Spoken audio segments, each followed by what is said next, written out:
Okay, तो हम लोगों ने क्या पढ़ लिया? मालदेव पढ़ लिए, चंद्रसेन पढ़ लिए, और कौन कौन पढ़ लिए? अजीत सिंह भी पढ़ लिए। और अजीत सिंह का 30 वर्षों का जो संघर्ष था वो भी देख लिया, जो उन्होंने दुर्गादास राठौड़ के साथ में किया था, जो मुगलों के विरुद्ध था, कि अपना शासन वापस पाया जा सके। उसके बाद में क्या होता है कि जो अजीत सिंह है उनकी हत्या कर दी जाती है उनके ही बेटे भगत सिंह के द्वारा। तो भगत सिंह ने अपने पिता को मार दिया।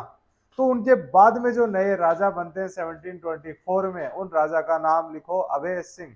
लिखो अभय सिंह। अभय सिंह। अभय सिंह। अभय सिंह राजा बनेंगे ये राजा बनेंगे 1724 में, क्योंकि अजीत सिंह की डेथ होती है 1724 में, और ये राजा रहेंगे 1749 तक, 1749 तक ये राजा रहेंगे। 1700। ये अजीत सिंह के बेटे हैं। अजीत सिंह के दो बेटे थे, एक का नाम अभय सिंह है, एक का नाम भगत सिंह है। भगत सिंह ने अपने पिता को मार दिया। इनका जो राज तिलक हुआ था वो दिल्ली के अंदर हुआ। लिखो कोरोनेशन एट दिल्ली, क्योंकि उस समय ये दिल्ली के अंदर थे और इनको ये बात पता लगती है कि मेरे पिताजी की हत्या कर दी है इनके ही भाई के द्वारा, तो इनका कोरोनेशन दिल्ली में हुआ था। ठीक है, तो दिल्ली के अंदर ये राजा बना दिए जाते हैं। ये जमाना है 1724 का। 1724 में जो दिल्ली का बादशाह है उसका नाम है मोहम्मद शाह रंगीला। मोहम्मद शाह रंगीला ने इन्हें उपाधि दी राज राजेश्वर जी। लिखो, बादशाह मोहम्मद शाह रंगीला ने इन्हें राज राजेश्वर की उपाधि दी। राज राजेश्वर। राज राजेश्वर की उपाधि देती थी।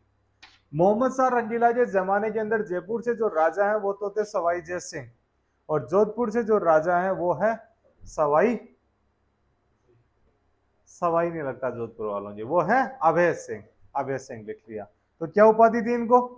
राज राजेश्वर की उपाधि थी। ठीक है, इन्होंने दो चार काम भी करवाए। बेसिकली क्या होता था, इनकी ज्यादा बड़ा नहीं करती थी लोगों से। ठीक है, तो इतना ज्यादा इनका इतिहास के अंदर फेमस नाम नहीं है। एक दो घटनाओं को लेके इनको जाना जाएगा, वो हम लोग आगे देखेंगे। लिखो, इन्होंने एक बनाया चोखा गार्डन। इन्होंने चोखा गार्डन बनाया, बगीचा लगाया था एक चोखा गांव में। चोखा गार्डन। कौन सा गार्डन? चोखा। चोखा समझते हो? चोखा कि चोक लाजियो, चोखा लाजियो, वो वाला चोखा। ठीक है, हम लोग किसी को बोलते हैं ना कि खाना कैसा लगा, तो वो बोलते हैं चोखो लाजियो, तो चोखा यानी ऐसा गार्डन बनाया जो कि चोखा लगे, लोगों को अच्छा लगे। जी कैसा का गार्डन, हर कोई आके बोलता चोखा है, चोखा है। तो चोखा गांव के अंदर इन्होंने बना दिया गार्डन। कौन बनाएंगे? ये अभय सिंह गार्डन बना देंगे। ठीक है, फिर इन्होंने क्या किया था कि इन्होंने मंडोर के अंदर कुछ लोक देवताओं की पहाड़ को काट कर मूर्तियां भी बनाई थी। ठीक है, लिखो, इन्होंने पाबूजी की पहाड़ को काट कर मूर्ति बनवाई थी। ही established rock cut idols of Pabuji. He established rock cut idols of Pabuji. वैसे काफी लोग देवताओं की बनाई थी, जो मेन है उसमें वो रहेंगे पाबूजी की बनाई थी। ठीक है, पाबूजी। पाबूजी प्लेग रक्षक देवता, ऊंटों के देवता पाबूजी, उनकी इन्होंने रॉक कट आइडल बना दी थी। इन्होंने फतेह पोल बनवाई। लिखो, इन्होंने फतेह पोल, नाम अबे है, बनवाएंगे फतेह पोल। फतेह पोल। फतेह पोल। एक बार इनकी लड़ाई हो जाती है अहमदाबाद के बादशाह सर बुलंद खान के साथ में। उस लड़ाई के अंदर ये जीत जाते हैं। जीतने की याद के अंदर इन्होंने जोधपुर में आके फतेह पोल बनाई। लिखो, on the victory of Ahmedabad against sir बुलंद खान। अहमदाबाद के सर बुलंद खान पर जीत के उपलक्ष्य में, अहमदाबाद के सर बुलंद खान के ऊपर जीत के उपलक्ष्य में, on the victory of Ahmedabad over sir बुलंद खान। सर बुलंद खान। बुलंद खान बाद में इनके दरबार में जो कवि रहेंगे, उनके कवियों ने भी सारी की सारी बातें इस युद्ध से रिलेटेड ही कही है। कितना बहादुरी से हमारे राजा जी ने लड़ाई लड़ी थी, उस लड़ाई के अंदर ये जीते थे, ये बातें इसके अंदर बताई गई है। ठीक है, लिखो। अब इस लड़ाई में एक चीज लेके आ गए थे ये, इस लड़ाई के अंदर क्या होता है जी, बड़े बड़े सामियाने आए थे, यानी टेंट आए थे। तो उस लड़ाई में जब सर बुलंद खान को हरा देते हैं तो एक बड़ा सारा टेंट इंडिया हाथ लगता है और ये बोल देते हैं टेंट तो मैं ही रख चू, और टेंट लेके आ जाते हैं जोधपुर। आज भी वो टेंट काम में लिया जाता है, कई बार जैसे बड़ा आयोजन करवाना होता है, उस टेंट का नाम है दल बादल। देखो, इस युद्ध में इन्हें दल बादल नाम का सामियाना मिला। दल बादल, दल बादल, ही गोट दल बादल सामियाना इन दिस वॉर। इस लड़ाई में इन्हें दल बादल सामियाना मिला कि इतना बड़ा सामियाना है कि बादल को भी वो लगे बादल की तरह, बादल की तरह लगता है। आज जैसे टेंट आते हैं आजकल, उनके अंदर अपने को अलग अलग डिजाइन लगती है कि ये महल वाला टेंट है। उनकी जब हम लोग पास में जाके फोटो खिंचा लेते हैं तो अपने को ये लगता है कि हम लोगों की फोटो में 3D टाइप की फीलिंग आती है कि जैसे राजमहल में ही हम लोग जाके आए हैं। ठीक है, भले ही हमारी शादी हमारे खेत के अंदर हमारे बाड़े में हुई हो, ऐसे आते ही नहीं आते। तो वैसा ही ये टेंट था, कौन सा, दल बादल। तो उस जमाने में एडवांस टेक्नोलॉजी टेंट थे, अब आए ये टेंट तो नए नए। ठीक है ना, मैंने भी पहले क्या नाम 5-7 महीने पहले ऐसा टेंट देखा है, उससे पहले टेंट देखे नहीं थे ऐसे जिसमें 3D प्रिंटिंग हो, देखे थे साल भर से पहले। आजकल ज्यादा आ रहे हैं, नहीं है क्या, साल भर यानी 3-4 साल से घूमे, ब्याह शादियों में गए नहीं ना, तो पता भी नहीं लगता, ये भी तो रहता है। चलो आया, आगे लिखो इनके घोड़े का नाम, घोड़े नहीं हाथी का, लिखो हाथी, इंद्र विमान। इनका एक हाथी था, इसका नाम है इंद्र विमान। और जो इंद्र विमान है उसका रथ रखा हुआ है सूर सागर में, इंद्र विमान। और इंद्र विमान का रथ रखा हुआ है सूर सागर, सूर सागर जगह एक, सूर सागर जोधपुर में, वहां पर इनके हाथी का रथ रखा गया है और हाथी का नाम था इंद्र विमान। अब इनके दरबारी जो है वो फेमस है और इनके दरबारी अलग अलग एग्जामों में आते हैं। लिखो इनके दरबारी, दरबार के अंदर खूब सारे कवि थे इनके, उनमें जो सबसे मेन नाम है करनीदान। करनीदान, पहला नाम करनीदान, करनीदान, करनीदान। इनकी किताब का नाम लिखो सूरज प्रकाश, सूरज प्रकाश, सूरज प्रकाश, सूरज प्रकाश किताब लिखेंगे। अब अभय सिंह है, उन्होंने एक काम किया था, सर बुलंद खान को अहमदाबाद की लड़ाई में हराया था। तो सूरज प्रकाश के अंदर कौन से युद्ध की जानकारी मिलती है, अहमदाबाद युद्ध की जानकारी मिलती है। लिख लो डिटेल्स ऑफ अहमदाबाद वॉर, इस युद्ध में अहमदाबाद की लड़ाई की जानकारी मिलती है, डिटेल्स ऑफ अहमदाबाद वॉर। किताब का नाम हर हाल में हमें याद रखना ही है, कौन सी किताब, सूरज प्रकाश। दूसरी किताब और लिखी थी इन्होंने विरहद श्रृंगार या विरध श्रृंगार, विरध श्रृंगार, विरध श्रृंगार,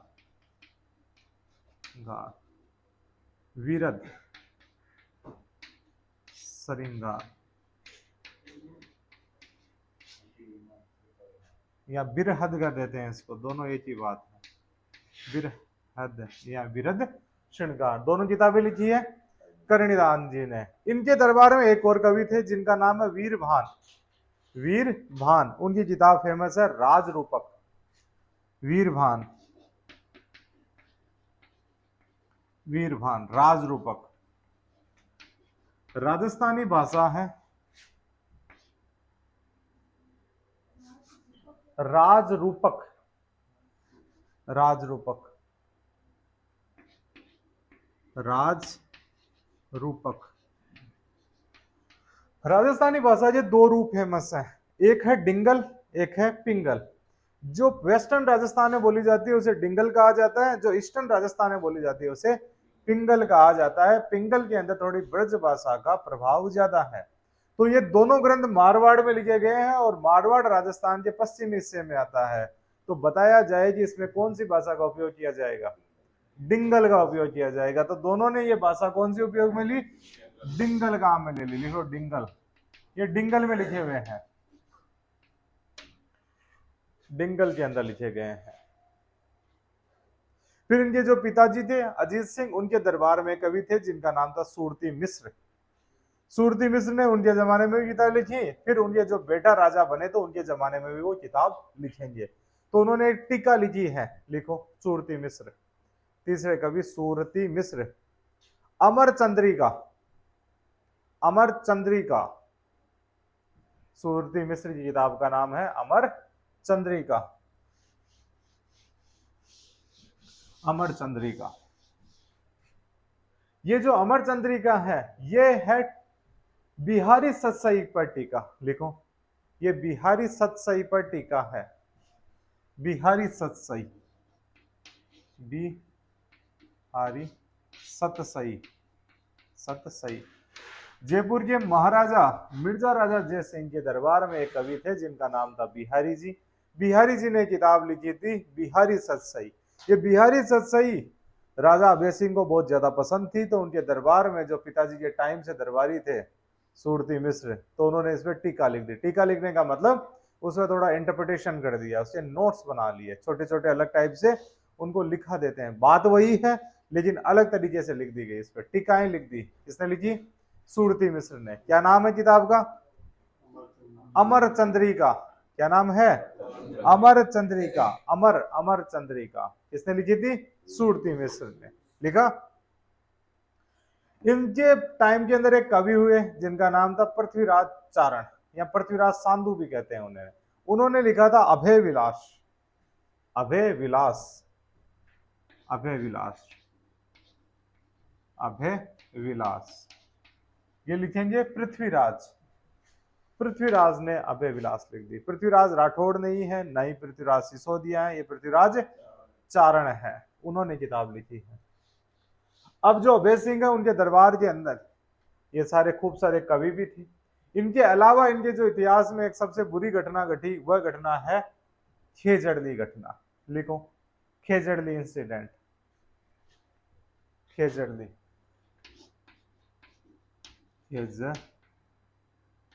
खेजड़ली इंसिडेंट। खेजड़ली जोधपुर के अंदर एक गांव है। एक बार अभय सिंह ने कहा कि हम लोग मेहरानगढ़ के अंदर नए मकान बनाएंगे, नए महल बनाने की इन्होंने विचार बनाया। अब जब महल बनाना तो उसके लिए चूना भी गहाना पड़ेगा। चूना गहाना, इसके अलावा इन्हें लद्दाखों की छतें भी बनानी पड़ेगी, तो लकड़ियों की जरूरत पड़ी। दरवाजे भी बनाने हैं, अलग अलग बड़ियां भी लगानी पड़ेगी, तो लकड़ियों की जरूरत पड़ी। तो इनके दरबार के अंदर जो दीवान थे उनका नाम था गिरधारी दास दीवान कामदार। उनको काम दिया गया कि आप लकड़ियों की व्यवस्था करो। गिरधारी दास कामदार ने ऑर्डर दिया कि पास में एक गांव है खेजड़ली, जहाँ पे खूब सारी खेजड़ियां हैं, सैनिकों जाओ खेजड़ियां काट लाओ और मकानों में काम चालू कर दो। सैनिक जाते हैं, खेजड़ियां काटना शुरू करते हैं, तो एक आधी खेजड़ी काटी जाती है। उसी दौरान इस गांव में एक महिला रहती है जिनका नाम है अमृता देवी।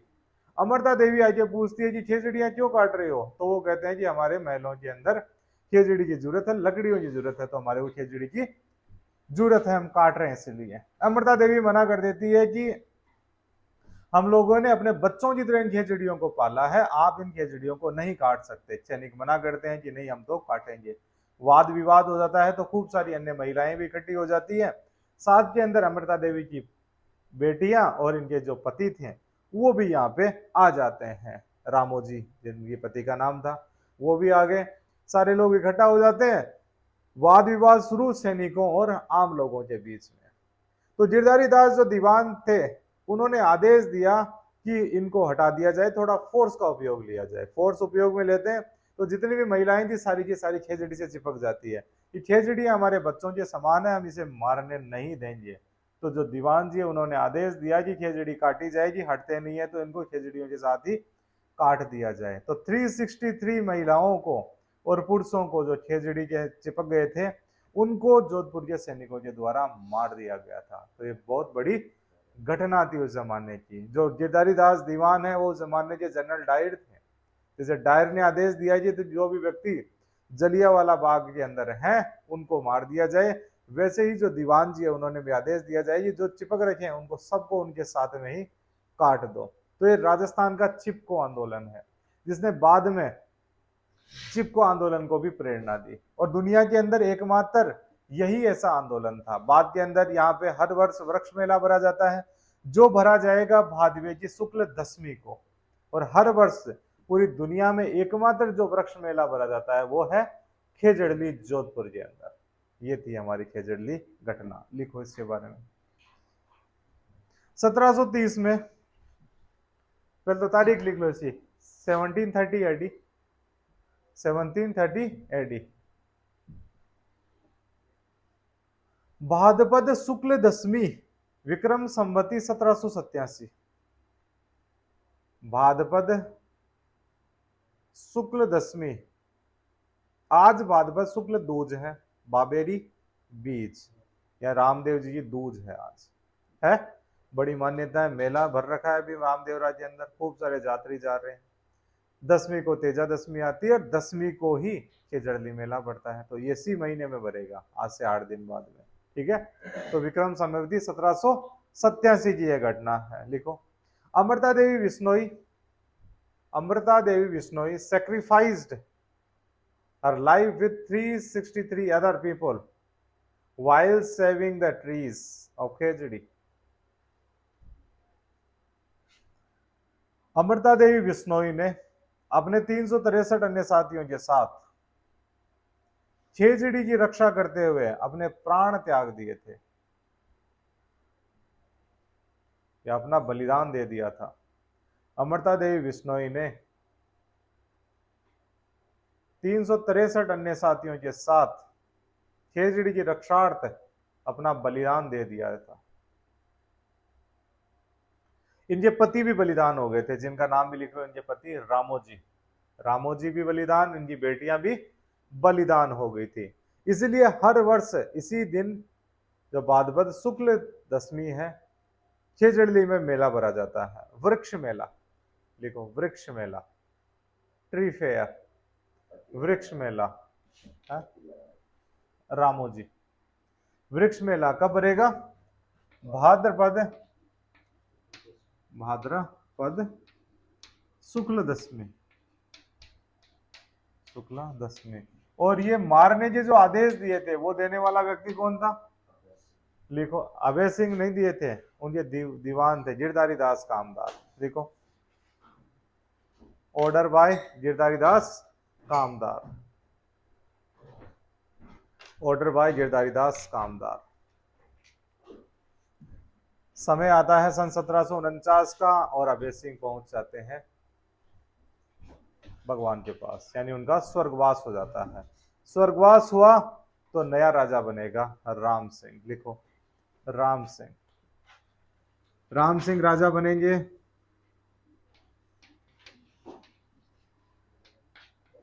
1749 में, और राजा रहेंगे कुछ ही समय तक, 1751 तक। कारण ये था, ये अल्प बुद्धि थे, यानी इनमें ज्यादा दिमाग नहीं था। इसके अलावा अक्खड़ व्यक्ति भी थे। अब व्यक्ति के अंदर एक तो करेला और ऊपर से नीम चढ़ा, यानी एक व्यक्ति में एक अवगुण होता है तो सहन कर ले, एक व्यक्ति में जब बहुत सारे अवगुण होते हैं तो लोगों से सहन नहीं किया जाता। तो इनके आसपास में जितने भी लोग थे उन्होंने इनको हटा दिया। हटाता कौन है? इनके बाबोसा, इनके काकोसा, बाबोसा काकोसा जो थे, नाम क्या है? एक जो रियल, और तो बाबोसा काकोसा ही थे। बेसिकली राजस्थान में क्या थी? टेंट व्यवस्था थी। जो राजस्थान का राज्य सिस्टम हुआ करता था, राजा सेंटर में हुआ करता था, जैसे टेंट के अंदर अलग अलग जैसे पिलर्स होते हैं, वैसे जो सरदार होते थे उनके पास में भी शासन था, और राजा फर्स्ट अमंग इक्वल्स हुआ करता था। राजा को केवल समानों के अंदर प्रथम स्थान प्राप्त था, बाकी सब उनके बाबोसा काकोसा ही हुआ करते थे। ठीक है ना? एक ही परिवार से आया करते थे, छुटवाई हो जाते तो दूसरी जगह मिल जाती उनको, लेकिन उनका रेस्पेक्ट उतना ही रहा करता था, और जो बड़ा होता वो राजा बन जाता। अब क्या होता है, वो भी सारे नाराज।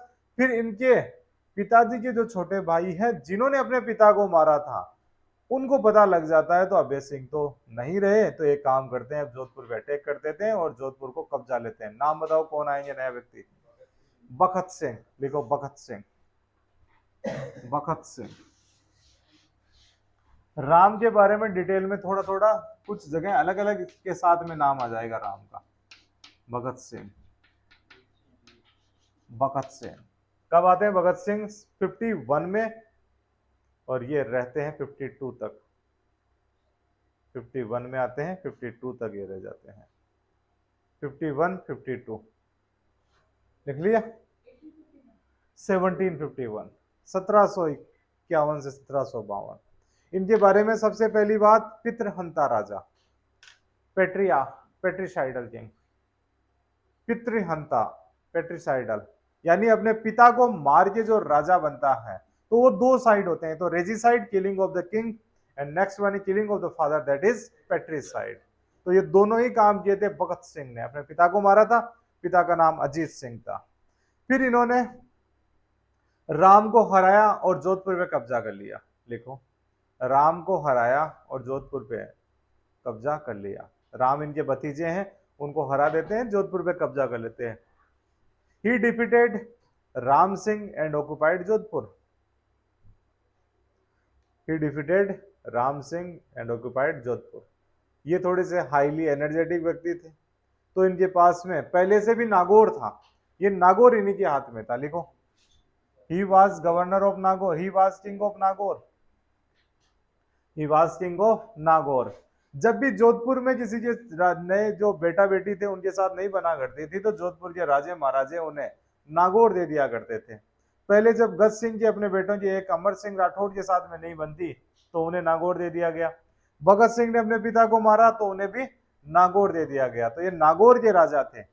नागौर से फिर इन्होंने अटैक किया था जोधपुर पे और अपने भतीजे राम सिंह को हराया, जोधपुर पे कब्जा कर लिया। ठीक है, नागौर महल में जब ये रहे तो वहां पे खूब सारे बेहतरीन महल बनवाए। कहा जाता है कि जो नागौर के महल हैं वो दिल्ली के लाल किले, आगरा के लाल किले के बराबर है, लिखो, इन्होंने नागौर के महल बनवाए, ये कंस्ट्रक्टेड महल्स ऑफ नागौर। उनके अंदर एक फेमस महल है आब हवा महल, आब हवा, आब हवा महल, आब हवा महल, आब हवा महल इन्होंने ही बनवाया था। डेथ हो जाती है फिर भगत सिंह की, नए राजा आएंगे विजय सिंह, लिखो विजय सिंह, विजय सिंह, विजय सिंह। विजय सिंह लंबे समय तक रहेंगे, 52 से 93। Vijay Singh, Vijay Singh 52 to 93, 52 to 93। Son of Bhagat Singh, लिखो, ये भगत सिंह के बेटे थे, ये भगत सिंह के बेटे थे, भगत सिंह के बेटे थे। जब भगत सिंह की डेथ होती है उस समय ये मारोट में थे, कुचामन के पास में एक ठिकाना था मारोट, बड़ी रियासत बन चुकी थी उस जमाने के अंदर। यहाँ के राजा थे रघुनाथ सिंह जी, वो महाराजा की उपाधि प्राप्त कर चुके थे। बादशाह जी भी उनके साथ में बेहतर बना करती थी और बादशाह के खूब सारे एक्सपेडिशंस में उन्होंने मदद की थी। एक हम लोगों ने के बारे में कहानी पढ़ी थी, राजा रूप सिंह की कहानी। जिस समय ये गुवाहाटी पे अटैक करने जाते हैं तो वहां पे हाथी है, वो गेट पे टक्कर पाने से मना कर देता है, तो ये अपने बड़े बेटे को इशारा करते हैं कि बेटा देश कुर्बानी मांग रहा है, तो वो जाके चिपक जाते हैं और हाथी टक्कर मारता है, गेट टूट जाता है, लेकिन रूप सिंह काम आ जाते हैं। आज भी रूप सिंह जी छतरी कहां पर है? गुवाहाटी में, और ये राजा थे गुवाहाटी के। ठीक है, तो उस जमाने के अंदर जब डेथ हुई भगत सिंह की तो विजय सिंह कहां पर थे? मारोट में, लिखो, ही डिक्लेयर हेयर एट मारोट, इन्हें उत्तराधिकारी मारोट में घोषित किया गया। ही declare here at Marot, he declare here at Marot. जब इनके पिताजी डेथ हो गई तो ये मारोट में थे, तो उन्हें वहीं पे उत्तराधिकारी डिक्लेयर कर दिया गया।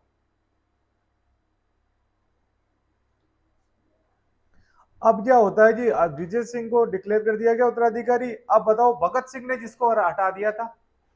राम सिंह को। अब राम सिंह ठाली थोड़ी बैठेंगे, उन्होंने कहा कि मेरे पिताजी का शासन, मेरे पिताजी का राज, और मुझे राज से वंचित किया जा रहा है। तो उस जमाने के हर अंदर हर कोई व्यक्ति एक शक्ति से शक्ति मांगने जाया करता था, हेल्प मांगने जाया करता था।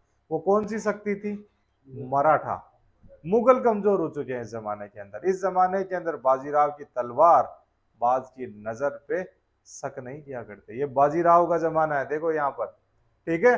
बाजीराव और बाजीराव के उत्तराधिकारी है, उनका जमाना है। तो हम मराठा है वो बहुत ज्यादा पावरफुल हो चुके हैं। तो राजस्थान के राजे महाराजा भी अभी मराठाओं के पास में जाने लगे। जिस किसी को लगता है कि मेरे साथ में अन्याय हो गया, मुझे राज नहीं मिल रहा, वो मराठाओं के पास में चला जाया करता था, फिर मराठे उसकी मदद के लिए आते थे। तो राम सिंह भी मराठाओं के पास में चले जाते हैं ताकि फिर विजय सिंह पे अटैक किया जा सके। लिखो, Ram Singh attacked Vijay Singh with the help of Marathas. Ram Singh attacked Vijay Singh with the help of Maratha सरदार अप्पाजी सिंधिया। लिखो, राम सिंह ने विजय सिंह पर मराठा सरदार अप्पाजी सिंधिया के साथ आक्रमण किया। राम सिंह ने विजय सिंह पर मराठा सरदार अप्पाजी सिंधिया, लिखो अप्पाजी,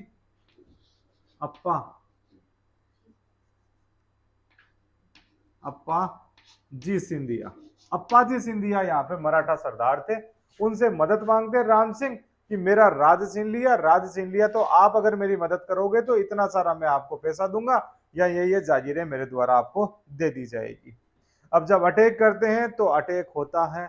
उस जमाने में अलग अलग लोगों ने अलग अलग लोगों की मदद करी। तो अटैक के दौरान कौन कौन किस चीज की मदद करता है वो देख लो। एक साइड लिखो विजय सिंह, वीएस लिख दो विजय सिंह, है ना। दूसरी साइड कौन है? Marathas plus Ram Singh, Marathas plus Ram Singh. राम सिंह जिनको हटा दिया था विजय सिंह के पापा भगत सिंह ने, वो राम सिंह है, वापिस राज लेने के लिए लड़ाई लड़ रहे हैं और सहायता ले रहे हैं मराठाओं से। अब जो विजय सिंह है उनकी मदद करने के लिए आते हैं बीकानेर के गज सिंह। लिखो, गज सिंह। इनकी साइड में कौन है? गज सिंह और बीकानेर, गज सिंह बीकानेर, ये बीकानेर के हैं, गज सिंह बीकानेर के। दूसरे इनकी सहायता करने के लिए आते हैं किशनगढ़ के बहादुर सिंह, किशनगढ़ के बहादुर सिंह। अब किशनगढ़ अलग ठिकाना बन चुका था, किशन सिंह ने अलग ठिकाना बना लिया था, ये जोधपुर की ब्रांच थी। तो इन दोनों ने विजय सिंह की मदद करी थी मराठाओं के विरुद्ध युद्ध में। कौन कौन?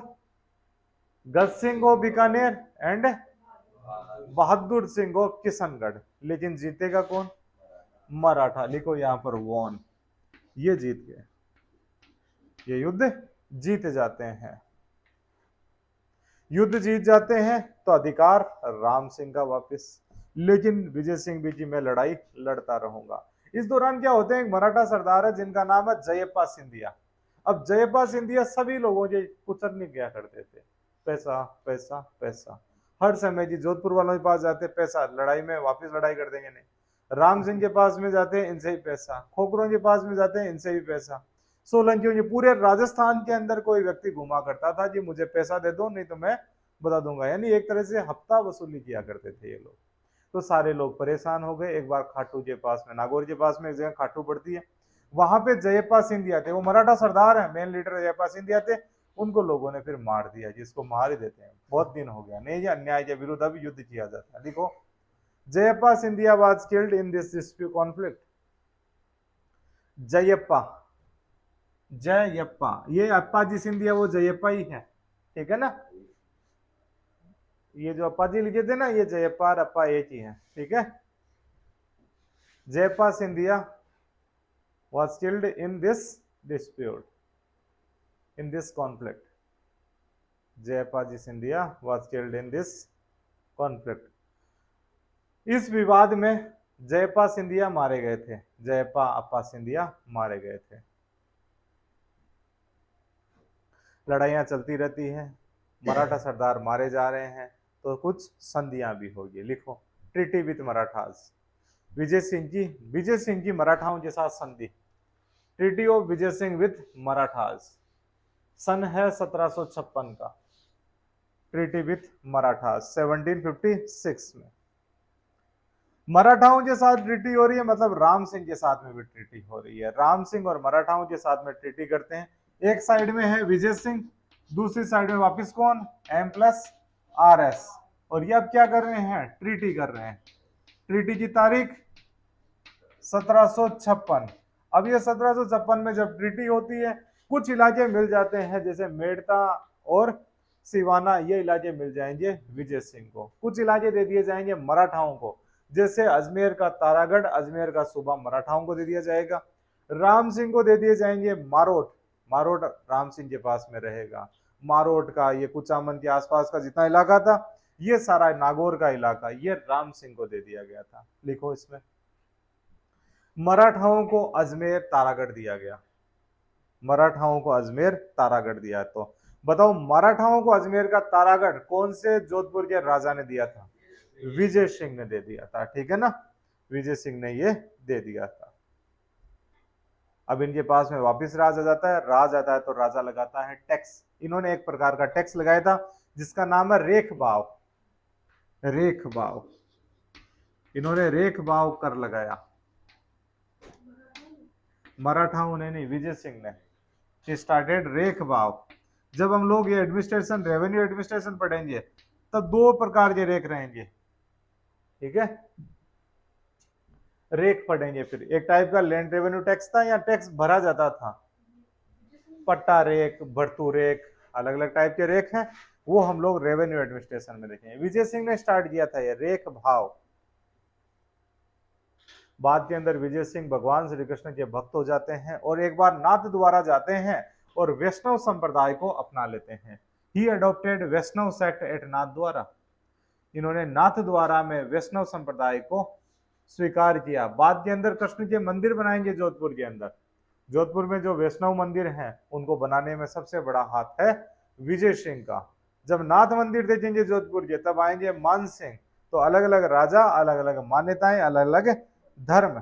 अब इस जमाने के अंदर क्या होता है कि जो मोहम्मद शाह रंगीला है वो हट जाते हैं, बाद में आलमगीर हैं वो भी हट जाते हैं, फिर शाह आलम का जमाना आता है जो मुगल बादशाह है। शाह आलम कमजोर हो चुके हैं, कमजोर हुए तो अलग अलग जो ठिकाने थे उन ठिकानों ने अपनी अपनी टकसालें बना ली। उन्होंने मुगल बादशाह से फरमान जारी करवा लिया कि हम लोग अपनी अपनी टकसाल, टकसाल मतलब मिंट, जहां पे सिक्के डाले जाते हैं, उनका परमिशन ले ली सबने। तो विजय सिंह ने भी परमिशन ले ली और जोधपुर के अंदर टकसाल बना ली। तो विजय सिंह के अंदर जोधपुर में टकसाल बनाई जाती है और इनके द्वारा सिक्के निकाले जाते हैं जिनका नाम है विजय शाही सिक्के। लिखो, ही स्टार्टेड, नहीं, ही एस्टाब्लिश्ड मिंट एट जोधपुर, ही एस्टाब्लिश्ड मिंट एट जोधपुर। इन्होंने जोधपुर में मिंट स्थापित की, इन्होंने जोधपुर में टकसाल स्थापित की और विजय शाही सिक्के निकाले, विजय शाही सिक्के, विजय शाही सिक्के निकाले। जब भी हमारे पास में सवाल आता है कि विजय शाही सिक्के कहां के होते हैं, तो जवाब क्या रहेगा, जोधपुर के। हमारे पास में सवाल आता है झाड़ शाही सिक्के कहां पे होते हैं, तो क्या जवाब रहेगा, जयपुर के। जयपुर में झाड़ी का बहुत ज्यादा रेलिवेंस है। जब हमारे पास में सवाल आता है तमंचा शाही सिक्के कहां के होते हैं, तमंचे, ठीक है, धौलपुर, तमंचा मतलब धौलपुर, ठीक है ना, तमंचा शाही सिक्के धौलपुर के रहेंगे। तो अलग अलग जगहों के सिक्के रहते हैं, ठीक है। फिर सिक्के देखेंगे तब मेवाड़ के कुछ सिक्के हैं, जयपुर के कुछ सिक्के हैं, जोधपुर के सिक्के हैं, धौलपुर के, भरतपुर के, अलग अलग साम्राज्यों ने अलग अलग अपने सिक्के जारी किए थे। सिक्के का मतलब उस सिक्के पे अपना कुछ फोटो भी लगा दिया करते थे और अपनी कोई उपलब्धि है उसको भी लिख दिया करते थे। आज भी हम लोग दीपावली के दिन जब पूजा करते हैं माता लक्ष्मी की, तो उस दिन हम लोग अंग्रेजों के जमाने के सिक्के रख देते हैं वहां पे। चांदी का एक दो सिक्का तो होता ही अपने पास में, उसको रखा जाता है, रखा है, तब पता है। फिर सही बात बोली। देखो अब क्या होता है, जो मराठा है राजस्थान के अंदर बहुत ज्यादा एक्टिव हो गए, तो वो न केवल जोधपुर पे अटैक करेंगे, बूंदी पे अटैक करेंगे, बल्कि वो जयपुर पे भी अटैक करेंगे। और जयपुर पे अटैक की कहानी शुरू हुई थी देबारी समझौते के बाद में। देबारी समझौता हम लोगों ने देखा था सवाई जय सिंह, सवाई जय सिंह के साथ में और कौन लोग थे, अजीत सिंह और अमर सिंह, ये समझौता होता है। फिर सवाई जय सिंह के दो पुत्र जन्म थे, एक का नाम है माधो सिंह, दूसरे का नाम है ईश्वरी सिंह।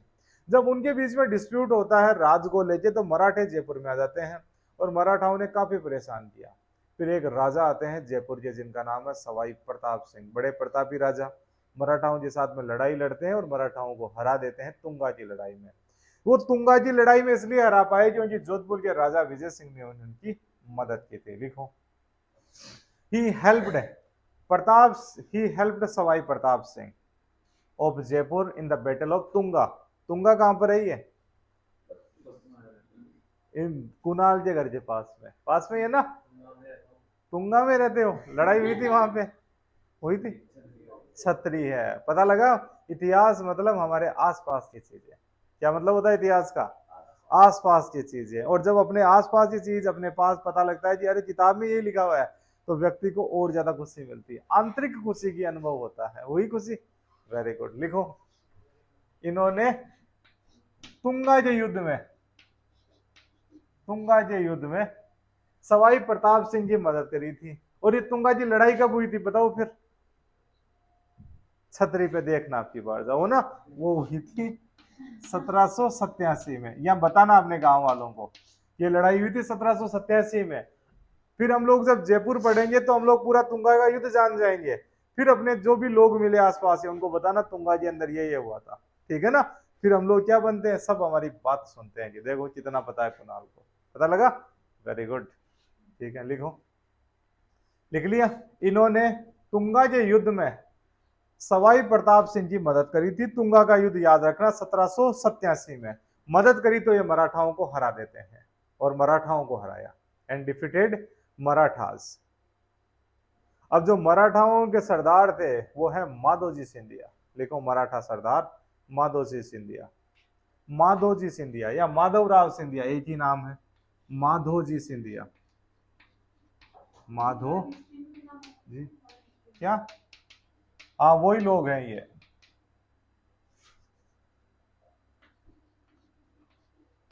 जो हम लोग मॉडर्न हिस्ट्री में पढ़ते हैं वही लोग है ये, जयपा सिंधिया, माधोजी सिंधिया। इनका इन्फ्लुएंस राजस्थान में बहुत ज्यादा बढ़ गया था। तो माधोजी सिंधिया एक सेना लेके आते हैं तुंगा के अंदर, और तुंगा के अंदर विजय सिंह और प्रताप सिंह मिलके इन्हें हरा देते हैं। इस युद्ध के बारे में डिटेल देखेंगे जब प्रताप सिंह पढ़ेंगे और ज्यादा। उस दौरान ये आपस में आ जाएंगे, ये आपस में जुड़ जाएंगे, दो बार रिविजन हो जाएगा। अब क्या हुआ, तुंगा का युद्ध तो इन्होंने हरा दिया। फिर माधव जी सिंधिया ने देखा कि जो जोधपुर के राजा विजय सिंह है उन्होंने मदद करी थी प्रताप सिंह की, क्यों न अब हम लोग जोधपुर पे अटैक करें, उनका भी तो चेक कर ले कितना एकदम है। तो फिर लड़ाई होती है बैटल ऑफ पाटन। लिखो, पाटन का युद्ध, बैटल ऑफ पाटन। ये जो पाटन है ये जयपुर के अंदर, ये तंवरों की पाटन है। कहां पर है ये? नीम का थाना के पास में पाटन है, तंवरों की पाटन है वो। चलो, एक पाटन है गुजरात के अंदर, ठीक है। लिखो, पाटन का युद्ध, पाटन का युद्ध, battle of Patan, battle of Patan. ये पाटन किसकी है? तंवरों की पाटन, ठीक है। कब हुआ था बताओ फिर? तंवर साम्राज्य 1790 में। कब हुआ था? 1790 के अंदर, 1790 के अंदर ये युद्ध हुआ था। अब इस युद्ध के अंदर क्या होता है कि जो माधव जी सिंधिया है ये जोधपुर पे अटैक करते हैं। अटैक तो कर देते हैं। अब इनके साथ में दो जने हैं, एक तो लकवा दादा। कौन है साथ में? लकवा दादा, नाम दे, बहादुर योद्धा है लकवा दादा। साथ के अंदर एक फ्रेंच जनरल भी थे, उनका नाम था डी बोई। क्या बोई? डी बोई नाम था उनका, ठीक है। अब इनके विजय सिंह के साथ के अंदर है प्रताप सिंह। थोड़ी देर बाद में प्रताप सिंह कहते हैं मैं तो कौन लड़ू, और प्रताप सिंह चले जाते हैं जयपुर। अब जब ये हट जाते हैं, पीछे से फिर डी बोई, लकवा दादा और महाजी सिंधिया ने, तीनों ने मिलके विजय सिंह को हरा दिया बैटल ऑफ पाटन में। लिखो, क्या जगह है? जैसे जयपुर क्या होता है? जगह है। वैसे पाटन क्या होता है? जगह है। लिखो, माधोजी सिंधिया, माधोजी सिंधिया अटैक्ड जोधपुर विथ लकवा दादा and French general D boy, with लकवा दादा and French general D boy, D boy, D boy. D बोई। सवाई प्रताप सिंह विजय सिंह का साथ छोड़ देते हैं। सवाई प्रताप सिंह लेफ्ट विजय सिंह। महादोजी सिंधिया ने जोधपुर पर लकवा दादा वह फ्रेंच जनरल, नाम लिखना पूरा, फ्रेंच जनरल डी बोई के साथ आक्रमण किया। सवाई प्रताप सिंह विजय सिंह का साथ छोड़ देते हैं और विजय सिंह हार जाते हैं, Vijay Singh lost. Pratap Singh of Jaipur, Sawai Pratap Singh left,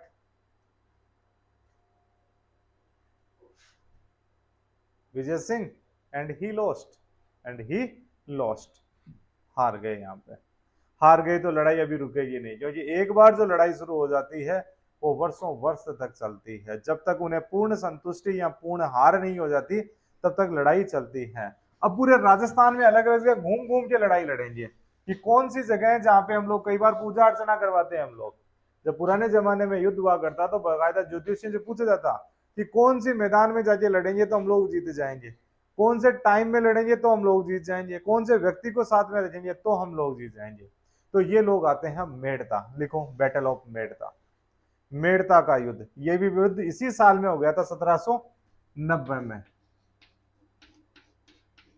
battle of Merta, Merta का युद्ध 1790 में, बैटल ऑफ मेड़ता। इसे बैटल ऑफ डांगा भी कहा जाता है, डांगा का युद्ध। पास में ये गांव है डांगावास, नाम सुना कभी? पहले नागौर से एक एमपी भी हुआ करते थे, ठीक है, डांगावास। तो battle of Danga, battle of Danga, ये एक ही बात है, एक ही कहेंगे दोनों को इनको, क्योंकि मेड़ता के पास में डांगावास है, ठीक है ना। डांगा डांगा डांगावास भी है, ठीक है। तो बैटल ऑफ डांगा लिख दो, क्या लिख दिया? बैटल ऑफ डांगा, ठीक है। लिखो Mahadji Scindia defeated Vijay Singh, Mahadji Scindia defeated Vijay Singh with the help of de Boigne. De Boigne की सहायता से, डीबोई की सहायता से महादजी सिंधिया ने विजय सिंह को हरा दिया। डीबोई की सहायता से महादजी सिंधिया ने विजय सिंह को हरा दिया। हरा दिया तो फिर क्या होगा? डीबोई की सेना फेमस हो गई, और डीबोई की सेना को कहा जाता है चेरी की फौज। किसकी फौज? चेरी की फौज। एंड द फौज of de Boigne is famous as चेरी की फौज। राजस्थान के अंदर इसका नाम पड़ गया चेरी की फौज। किसकी फौज आ गई? चेरी की फौज आ गई। किसकी आ गई? चेरी की फौज आ गई। फ्रेंच जनरल डीबोई की फौज का नाम है चेरी की फौज। लड़ाइयां होती है, लड़ाइयों के बाद में समझौते होते हैं। जब तक समझौता नहीं हो सकता, जब तक व्यक्ति के पास में जो एक्स्ट्रा एनर्जी है वो पूरी तरह खत्म ना हो जाती है। और एक्स्ट्रा एनर्जी खत्म करने का तरीका हुआ करता था लड़ाइयां। लड़ाइयां होंगी, लड़ाई के बाद में क्या होती है? हमेशा ही संधि होती है। लिखो सांबर की संधि, ट्रीटी ऑफ सांबर। इस युद्ध के बाद में सांबर की संधि हुई। After this battle treaty of Sambhar, Sambhar की संधि होती है, चारों तरफ शांति छा जाती है, जिसको जो चाहिए था वो सबको मिल जाता है। शांति आ गई। अब कहानी चलते हैं वापस विजय सिंह के थोड़े से बेहतर दिनों की तरफ। विजय सिंह की एक जाट जाति की पासवान थी जिनका नाम था गुलाब राय। गुलाब राय और विजय सिंह के बारे में कवि राजा श्यामलदास जी ने अपनी किताब वीर विनोद में लिखा है कि जोधपुर के अंदर विजय सिंह वो बिहेव करते हैं जहांगीर की तरह, और जो गुलाब राय है वो बिहेव करती है नूर जहां की तरह। तो जोधपुर की नूर जहां का दर्जा दिया गया है गुलाब राय को। गुलाब राय थोड़ी सी अक्खड़ प्रवृत्ति की थी, सरदारों की सुना नहीं करती थी, किसी को भी डांट दिया करती थी। जो क्योंकि राजा की जो पासवान होती है उसके पास में अनलिमिटेड पावर होते हैं। अगर राजा उस पासवान को दरबार के अंदर लेके आ गया, अपने साथ में बैठाने लग गया, मतलब उसकी पावर की शक्ति, यानी जो उसके पास में जो पावर है उस पावर को हम लोग किसी भी मीटर में नहीं नाप सकते, इतनी ज्यादा पावर आ जाती है। जोधपुर के अंदर हुई गुलाब राय, अनलिमिटेड पावर। जोधपुर में हुई नन्ही जान, उन्होंने तो स्वामी दयानंद सरस्वती जी को जहर तक दे दिया था, दूध के अंदर कांच के टुकड़े मिला के पिलवा दिए थे, इतना ज्यादा डोमिनेंस था। जयपुर के अंदर हुई जनक कंवर, ठीक है, जस कपूर, क्या नाम था उनका, रस कपूर, जनक कपूर नहीं, रस कपूर। तो ऐसे अलग अलग जो ये है राजाओं की खास थी, ये राजाओं की खास है, मतलब जो और सरदार रहेंगे उनकी आंखों का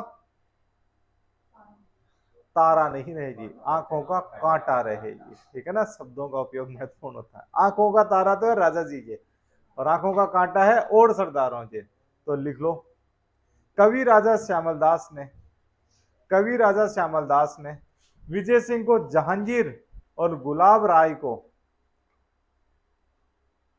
नूरजहां कहा है। उन्होंने कहा ये तो जहांगीर और नूरजहां के समान हो गए दोनों, ठीक है ना। Kavi Raja Shyamal Das ji called Gulab Rai Nurjahan of Jodhpur and Vijay Singh Jahangir. Kavi Raja Shyamal दास ने विजय सिंह को जहांगीर और नूरजहां को, नूरजहां गुलाब राय को नूरजहां कहा है, या नूरजहां के समान बताया है। अब जब नूरजहां थी तो पावरफुल भी थी, क्योंकि जब हम लोग मिडाइवल हिस्ट्री पढ़ते हैं तो उसमें नूरजहां जुनता पता लगता है कि नूरजहां के पास में एक पर्टिकुलर समय में बहुत ज्यादा पावर आ गई थी। वैसे ही गुलाब राय के पास में बहुत ज्यादा पावर थी, तो इन्होंने कुछ बनवाया भी। लिखो इन्होंने क्या क्या बनवाया। सी कंस्ट्रक्टेड गुलाब सागर, एक तालाब बनवाया गुलाब सागर। जालोर जो किला है उस जालोर किले के अंदर महल बनवाए, महल्स ऑफ जालोर, जालोर के महल। भगवान श्री कृष्ण जी भक्त थे तो कुंज बिहारी मंदिर बनवाया, कुंज बिहारी टेम्पल। गुलाब सागर, जालोर के महल, कुंज बिहारी मंदिर। आरती कीजिए कुंज बिहारी की, आगे वही कुंज बिहारी। वह व्यक्ति जो कुंज बाग में विहार करता है, घूमता है, वह है कुंज बिहारी। और बाग में घूमने वाले व्यक्ति श्री कृष्ण थे, कुंज बिहारी। अब विजय सिंह भी कुछ बनवाएंगे, लिखो क्या क्या बनवाया उन्होंने। बनवाने से पहले इनके बारे में किताब लिखो। एक बिशनदास बारेड नाम के कोई व्यक्ति थे, उन्होंने लिखा है विजय विलास। लिखो, बिशनदास बारेड ने विजय विलास लिखा। Bishandas बारेड road Vijay Vilas, Bishandas बारेड road Vijay Vilas. अब विजय सिंह ने क्या क्या बनवाया, पहला लिखो गंग श्याम मंदिर। विजय सिंह कौन सा संप्रदाय अपना चुके थे, वैष्णव संप्रदाय, नाथ नहीं, वैष्णव संप्रदाय। नाथ अपनाने के लिए आएंगे मान सिंह, तो वैष्णव संप्रदाय अपना चुके थे ये नाथ द्वारा में जाके, क्योंकि श्रीनाथ जी का मंदिर वहीं पे था और main temple of Vaishnav sect is at Nathdwara. तो इन्होंने बनवाया गंग श्याम मंदिर, गंग श्याम। कुंभ श्याम मंदिर बनवाएंगे राणा कुंभा, और विजय सिंह बनवाएंगे गंग श्याम मंदिर। इसके साथ में ये बालकृष्ण मंदिर भी बनवाएंगे। लिखो बालकृष्ण मंदिर, बालकृष्ण मंदिर। और इनकी जो खास कृति है वह है श्रृंगार चौकी, श्रृंगार चौकी। ये श्रृंगार चौकी वही है जिसपे जोधपुर के राजाओं का राज्याभिषेक होता है। लिखो श्रृंगार चौकी, जिसपे जोधपुर के राजाओं का श्रृंगार चौकी। लिखूं श्रृंगार चौकी, चौकी, श्रृंगार चौकी। चौकी का मतलब होता है बैठने का स्थान। बुलाते हैं कई बार विवाह शादी के अंदर की चौकी लेके आओ, बैठा देते हैं बिंद राजा को, या महाराज को किसी को बैठाना है चौकी लेके आओ, कृष्ण जी को बैठाना है, गणेश जी को चौकी लेके आओ। तो वह चौकी जिस पर श्रृंगार किया जाएगा व्यक्ति का, और एक राजा के लिए श्रृंगार सबसे बड़ा क्या है, राज्याभिषेक। तो जोधपुर के राजाओं का राज्याभिषेक कहां पर होता है, श्रृंगार चौकी पे। लिखो जोधपुर के राजाओं का राज्याभिषेक। इतने कोरोनेशन प्लेस, कोरोनेशन प्लेस। तो इतने सारे जोधपुर के राजा, बाद में जो भी राजा बनेगा इनके, वो हर राजा का जो कोरोनेशन होगा, राज्याभिषेक होगा, वो इसी श्रृंगार चौकी पे होगा। तो ये थे हमारे विजय सिंह। नेक्स्ट राजा देखेंगे हम लोग नेक्स्ट क्लास के अंदर। ओके।